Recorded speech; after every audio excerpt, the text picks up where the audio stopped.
తాను ఏ పార్టీలో ఉన్న ఎన్టీఆర్ సంక్షేమ రాజ్యం ఆశయం కోసం పనిచేస్తానని మంత్రి తుమ్మల నాగేశ్వరరావు అన్నారు. ఖమ్మం టీడీపీ కార్యాలయంలో నూతన సంవత్సరం వేడుకలకు మంత్రి హాజరయ్యారు. తన గెలుపు కోసం పనిచేసిన టీడీపీ శ్రేణులకు ఆయన కృతజ్ఞతలు తెలిపారు. అసెంబ్లీ ఎన్నికల్లో టీడీపీ శ్రేణులు కాంగ్రెస్కు మద్దతుగా నిలిచినందుకు ధన్యవాదాలు తెలిపారు. ఈ కార్యక్రమంలో పలువురు టీడీపీ, కాంగ్రెస్ నాయకులు పాల్గొన్నారు. ఇది మొట్టమొదటి తెలుగుదేశం పార్టీ ఆఫీసు ఉమ్మడి రాష్ట్రంలో. అందుకని ఆ రోజున అధ్యక్షుడిగా ఉన్నటువంటి బాబు గారికి 100 సంశయాలు, 100 ఆలోచనలు, 100 భయాలు. తీసుకుందాము, ఆ ప్రభుత్వం ఉందంటే వద్దొద్దు, ఎవరైనా అనుకుంటారేమో, లీజుకు తీసుకోండి, అద్దెకు తీసుకోండి అని చెప్పి మాకు ఆ రోజు ఇచ్చారు. అయితే కోరపాటి గారు అడిగారు, దీన్ని రెగ్యులరైజ్ చేసే బాధ్యత వైఆ బాలసాని గారి ద్వారా నేను తీసుకుంటానని చెప్పి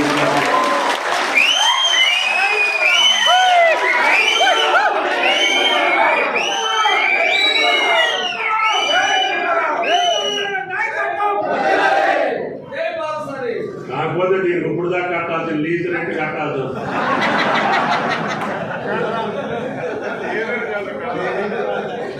థ్యాంక్ యూ. అందరికీ నమస్కారం.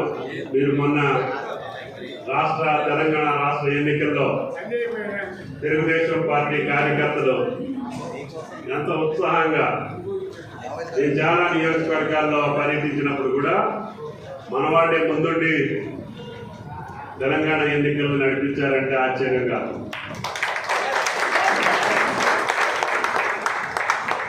ఈ పార్టీ పునాదులు, కార్యకర్తల యొక్క బలం, వారి యొక్క నిబద్ధత ఎంత గొప్పదంటే, మొన్న నేను వేరే పార్టీలో ఉండి పోటీ చేస్తే, మీరు వేరే పార్టీకి సపోర్ట్ చేస్తే ఒకే సీట్ వచ్చింది. మళ్ళీ నేనున్నటువంటి పార్టీకి మీరు చేస్తే ఇప్పుడు ఆడికి ఒకటే సీట్ వచ్చింది. అంటే అంత గమ్మత్తైన, అంత బలమైన, అంత నిబద్ధత కలిగినటువంటి తెలుగుదేశం పార్టీ కార్యకర్తల్ని ఎవరు మర్చిపోవడానికి అవకాశం లేదు. ఎందుకంటే మొట్టమొదటి కార్యకర్తగా నాకు ఆ గౌరవాన్ని దక్కించిన మీ అందరికీ ధన్యవాదాలు తెలియజేస్తా. భవిష్యత్తులో మీరందరూ ఆనందంగా ఉండాలని, తెలుగుదేశం పార్టీ కార్యకర్తలు సంతోషంగా ఉండేటటువంటి అవకాశాలు మీరు తీసుకోవాలని మిమ్మల్ని అందరినీ ప్రార్థిస్తూ, మొన్న ఎన్నికల్లో కాంగ్రెస్ పార్టీకి సహకరించిన మీ అందరికీ ధన్యవాదాలు తెలియజేయాలని, కోరపాటి గారు కానీ, హరీష్ గారు కానీ, మీరందరూ ఆ రోజు నన్ను పిలిపించి మేము సంపూర్ణ సహకారం ఇస్తామని చెప్పారు. అంత పెద్ద మనసుతోటి మీరు ఇచ్చినటువంటి సహకారానికి ఎప్పుడు కూడా మీకు రుణపడి ఉంటానని చెప్పి కూడా విజ్ఞప్తి చేస్తూ,